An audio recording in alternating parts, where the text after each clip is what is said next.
आप लोग शांत रहिए।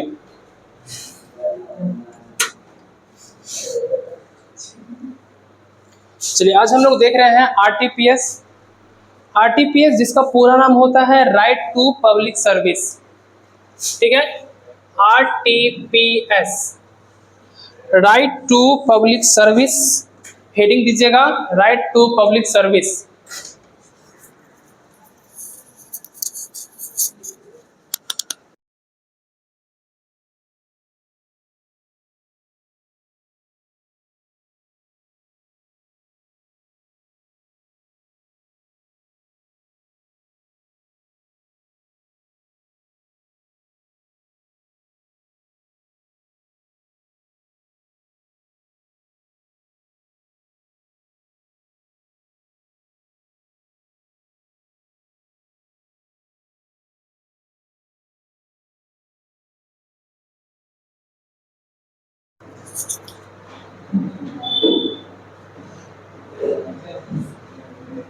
ठीक है, आरटीपीएस का मतलब होता है राइट टू पब्लिक सर्विसेज, ठीक है, लोक सेवाओं का अधिकार। अब जो पहले हमारा निवास वगैरह बना करता था वो हमारे ब्लॉक से बना करता था।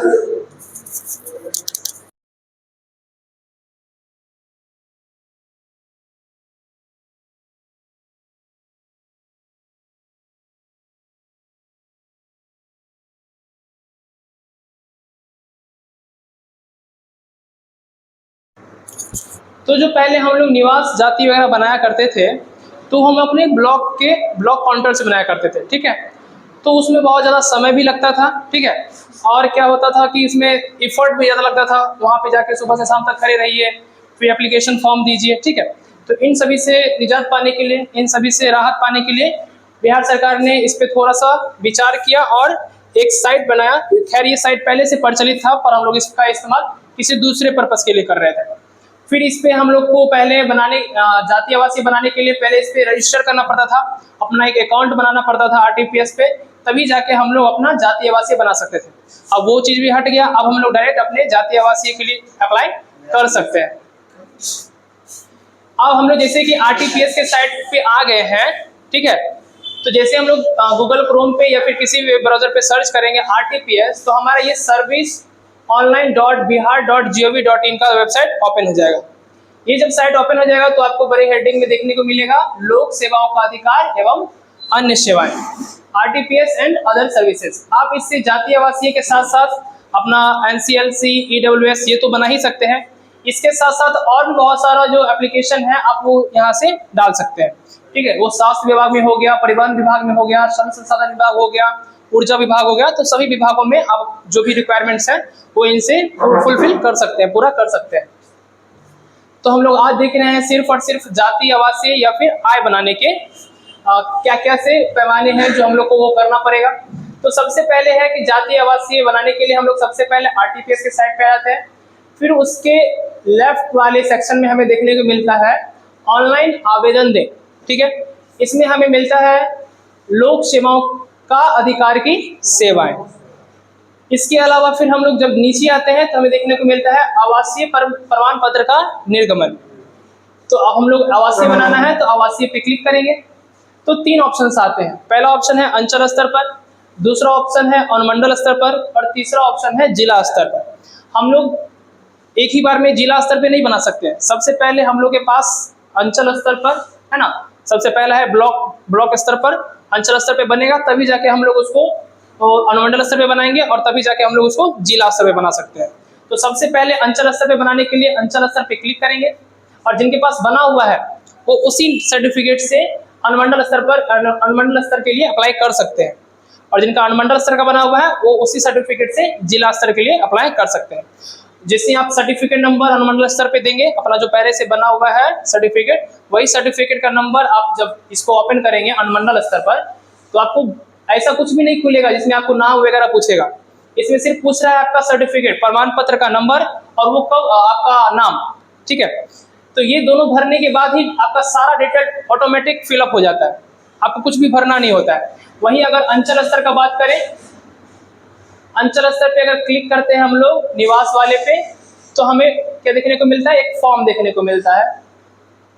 ठीक है, फॉर्म नंबर 12, ठीक है, ऊपर में लिखा हुआ है फॉर्म नंबर 12, निवास प्रमाण पत्र हेतु आवेदन पत्र, ठीक है, राजस्व अधिकारी स्तर पर, ठीक है, राजस्व अधिकारी हमारे ब्लॉक में होता है। अब जैसे इस पे हम लोग देख रहे हैं कि सारा डिटेल्स वगैरह मांग रहा है, पर जब अनुमंडल स्तर पे हम लोग या फिर जिला स्तर पे अप्लाई करते हैं तो इतना सारा कुछ नहीं मांगता है। जैसे हम लोग अपना सर्टिफिकेट नंबर और अपना नाम डालते हैं तो हमारा सारा का सारा जो डिटेल्स है वो ऑटोमेटिक फिलअप हो जाता है, ठीक है। तो अंचल स्तर पे बनाने के लिए हम लोग जब आते हैं तो ये सब भी डिटेल्स भरेंगे, तो इसको भरने के लिए बहुत कम समय होता है, ज़्यादा समय लीजिएगा आप तो इसका टाइम आउट हो जाएगा, ठीक है, मतलब एक समय अवधि रहता है इसको भरने के लिए, उस अवधि में आपको भर लेना है। अब जल्दी जल्दी इसको भरते हैं। तो सबसे पहले लिंग पूछ रहा है, तो पुरुष अगर कोई आप लगाते हैं श्री सुश्री, जैसे पिताजी के लिए बना रहे हैं तो श्री लगा के बनाएंगे, नहीं तो अपने लिए बना रहे हैं तो कोई अभिवादन नहीं। फिर यहाँ पे फिलअप करेंगे नाम। जब आप नाम फिलअप करते हैं और जैसे ही स्पेस बार क्लिक करते हैं, ठीक है, अपना एक नाम क्लिक करने के बाद जैसे स्पेस बार हिट करेंगे तो ऑटोमेटिक वह हिंदी में कन्वर्ट हो जाएगा, ठीक है। पर वही अगर आप फोन से कर रहे हैं अपने फोन से तो आपको इंग्लिश और हिंदी दोनों में भरना पड़ेगा मैनुअली, ठीक है, हिंदी में भी भरेंगे और इंग्लिश में भी भरेंगे, टाइप करना पड़ेगा। पर जब डेस्कटॉप से करते हैं तो हिंदी में इधर भरेंगे और इधर सॉरी इंग्लिश से भरेंगे, इधर हिंदी में ऑटोमेटिक फिलअप हो जाएगा, ठीक है। फिर कुमार, कुमार लिख के भी स्पेस बार दिए तो फिलअप हो गया। फिर पिताजी का नाम, फिर माताजी का नाम, ठीक है। फिर हस्बैंड नेम, जिनका भी शादी वगैरह हो जाता है वो अपने पति का नाम भर सकते हैं, अदरवाइज इसको ब्लैंक रखेंगे। हमको भरना उसी को है जिसपे ये रेड कलर का डॉट होगा, इसका मतलब वो भरना जरूरी है, महत्वपूर्ण है। जिसपे ये डॉट नहीं होगा, जैसे यहाँ पे इस पे डॉट नहीं है, इसका मतलब ये जरूरी नहीं है। अब यहाँ पे फोन नंबर भर देंगे,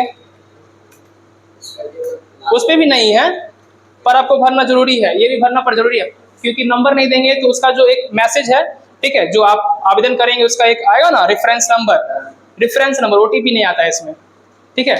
ओटीपी तभी आता है, आगे हम चल के बताएंगे कि दो तरीके हैं। पहला है मैनुअल तरीका जब हम लोग आधार कार्ड अपलोड करते हैं, दूसरा तरीका जब हम लोग आधार कार्ड यहाँ पे फिलअप नहीं करते, एक ऑप्शन देता है आधार कार्ड भरे, वो नहीं भरते हैं तो हमको मैनुअली भरना पड़ता है, ठीक है।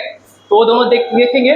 तो यहाँ पे नंबर हमको डालना पड़ता है, ठीक है, ताकि एक रिसीविंग हमको फोन के एसएमएस के जरिए भी प्राप्त हो सके। ईमेल आईडी नहीं डालना है तो नहीं भी डाल सकते हैं, ठीक है, पर फोन नंबर भी नहीं डालेंगे तो चलेगा, पर भर देंगे तो ज़्यादा अच्छा रहेगा, क्योंकि याद ही है तो भर देंगे। इसके बाद देखेंगे तो पता पूछ रहा है, तो कौन सा पता है, राज्य क्या है, बिहार, जिला क्या है, तो जिला समस्तीपुर, फिर अनुमंडल तो अनुमंडल भर देंगे, फिर ब्लॉक तो ब्लॉक भर देंगे, फिर आपका कौन सा लोकल बॉडी है, स्थानीय निकाय का प्रकार, टाइप ऑफ लोकल बॉडी कौन सा है, ग्राम पंचायत से बिलोंग करते हैं, नगर निगम से बिलोंग करते हैं, नगर परिषद से या नगर पंचायत से।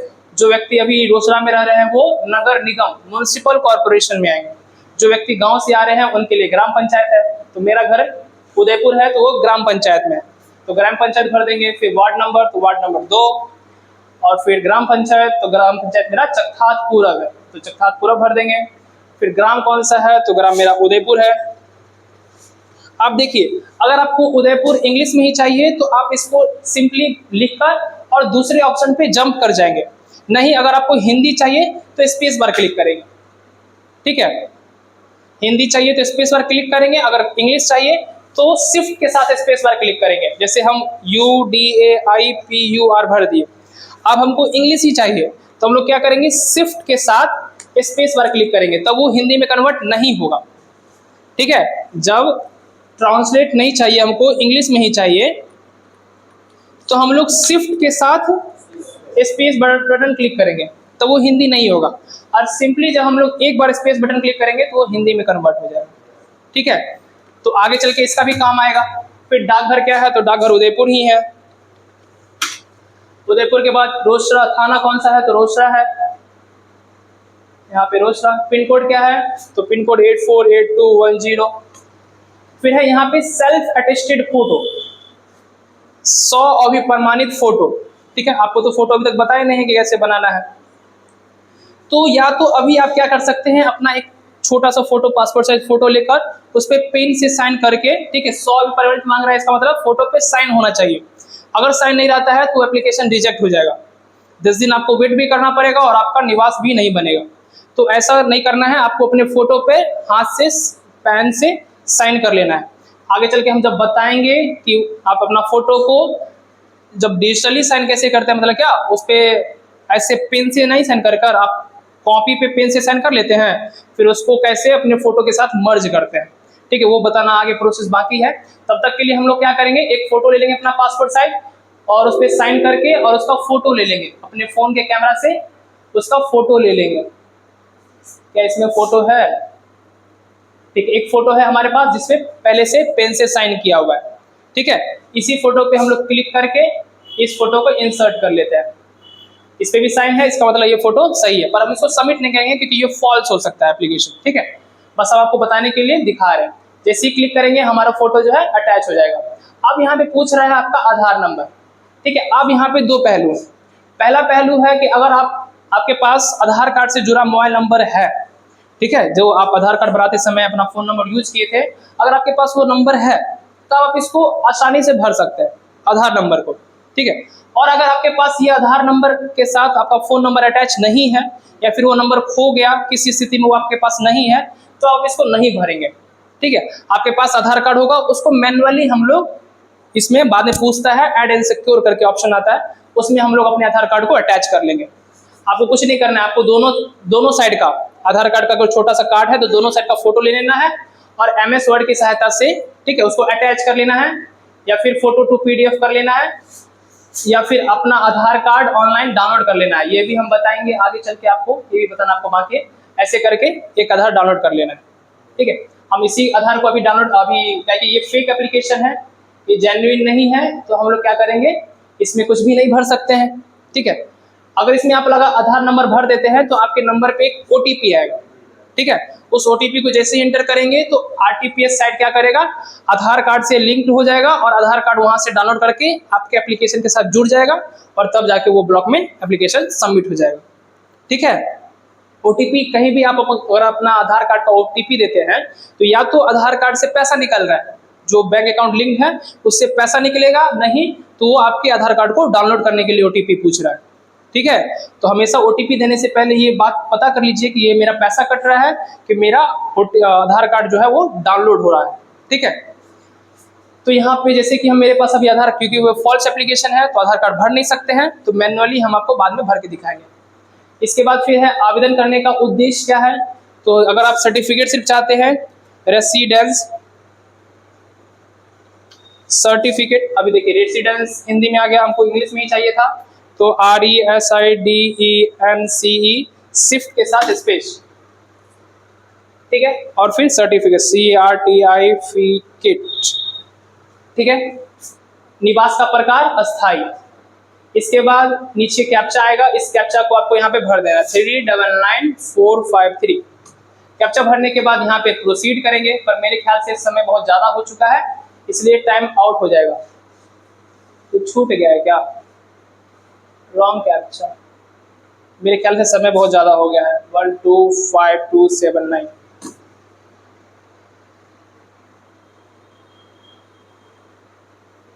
समय हो गया ना। सेशन ID यहाँ पे है ना, री लॉग इन कह रहा है ना, सेशन टाइम आउट लिख रहा है, मतलब जो टाइम था वो हम ज़्यादा ले लिए। अब चलिए हम लोग फिर से एक बार भरते हैं, पर इस बार आप लोग को बताएंगे नहीं, हम डायरेक्ट भर देंगे ताकि समय कम लगे। चलिए यहाँ पे प्रोस कोई अभिवादन नहीं,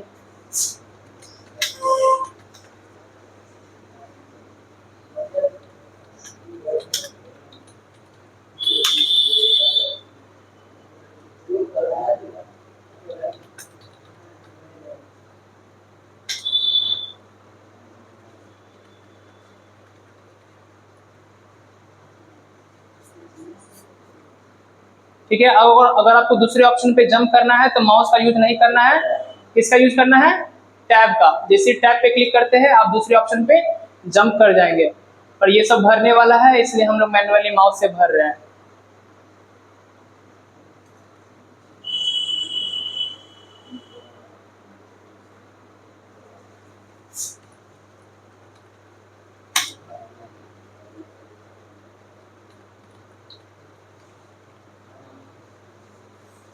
पुलिस स्टेशन आ गया,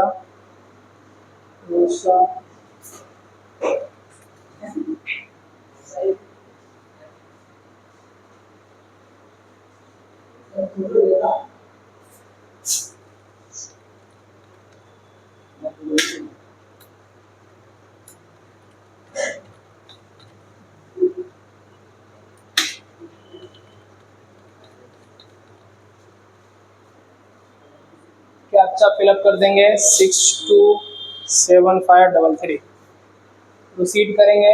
ओके 292817, ठीक है। आगे आ गया, हम लोग का एप्लीकेशन प्रोसीड हो गया।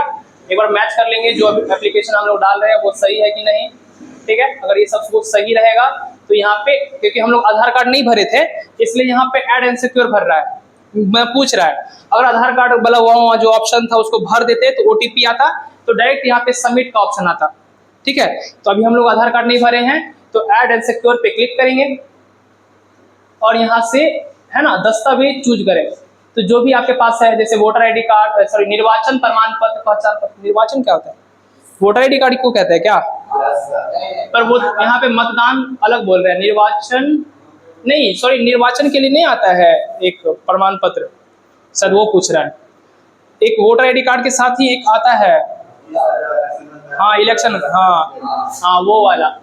फिर मतदान पहचान पत्र, voter ID card, Aadhaar card, driving licence, PAN card, passport, ठीक है। आप इसमें से किसी भी चीज का उपयोग कर सकते हैं, पर जनरल पर्पस से हम लोग आधार कार्ड का इस्तेमाल करते हैं। आधार कार्ड पे क्लिक करेंगे, चूज फाइल पे क्लिक करेंगे, जहां पे भी आप अपना आधार कार्ड रखे हुए हैं उसको सेलेक्ट कर लेना है। इसी सेलेक्ट करके ओपन करते हैं, आपका आधार कार्ड यहाँ पे जुड़ जाएगा। उसके बगल में आपको नाम देखने को मिलेगा। जैसे ही सेव एंड सिक्योर पे क्लिक करते हैं तो यहाँ पे आपको ऑप्शन देता है सबमिट का, है ना। आप जैसे ही सबमिट करेंगे तो हमारा एप्लीकेशन जो है वो बनकर, मतलब हमारा जो एप्लीकेशन है वो सबमिट हो जाएगा, मतलब हमारा एप्लीकेशन तैयार हो जाएगा, ठीक है। हमारा एप्लीकेशन ब्लॉक को ट्रांसफर कर दिया जाएगा और वहाँ से 10 दिन का कार्यकाल लगता है। 10 दिन के बाद हम फिर से अपना सर्टिफिकेट डाउनलोड कर लेंगे, ठीक है। तो इस तरीके से हम लोग, आप देखिए यहाँ पे अगर हम लोग आधार कार्ड वही नंबर डाल देते, OTP डाल देते तो यहाँ पे सेम ऐसा ही ऑप्शन आता सबमिट और कैंसिल का, आधार कार्ड भरने के बाद। और आधार कार्ड भरे नहीं थे तो ऐड एंड सिक्योर से हम लोग अपना आधार कार्ड दे दिए, ठीक है। मेरे ख्याल से ज़्यादा यही तरीका अच्छा है, आधार कार्ड का OTP ना डालकर आधार कार्ड अपने पास रखिए, उसको स्कैन करके और डायरेक्ट अपलोड कर दीजिए, ठीक है। क्योंकि ये फॉल्स एप्लीकेशन है इसलिए हम लोग उसको सबमिट नहीं करेंगे, कैंसिल कर देते हैं, ठीक है। तो जान लिए कि कैसे हम लोग निवास, यही सेम प्रोसेस है आपका, जाति के लिए भी, निवास, आय के लिए भी, जाति के लिए भी और आय के लिए भी, ये तीनों जो है उसमें अलग अलग जो है, जो भी फॉर्म्स हैं वो अलग अलग पूछते हैं इन्फॉर्मेशन आपका, पर सबका प्रोसेस एक जैसा ही है, ठीक है। तो मेरे ख्याल से आपको आवासीय, जाति और आय बनाने में कोई दिक्कत नहीं होगा। इसके अलावा 2 फॉर्म्स आप बच गए हैं, नॉन क्रीमी लेयर जिसको NCLC कहते हैं बिहार सरकार पर, और केंद्र सरकार पर। NCLC 2 टाइप के बनते हैं, और एक होता है OBC जो एक ही टाइप का होता है, जो जनरल के लिए होता है। NCLC हम लोग EBC या फिर BC या OBC में आते हैं तब बनाते हैं NCLC, और जो जनरल में आते हैं, ठीक है, जो 7-8 कैटेगरी है, ठीक है, जो जनरल में आते हैं सिर्फ वो अपना EWS सर्टिफिकेट बनाते हैं।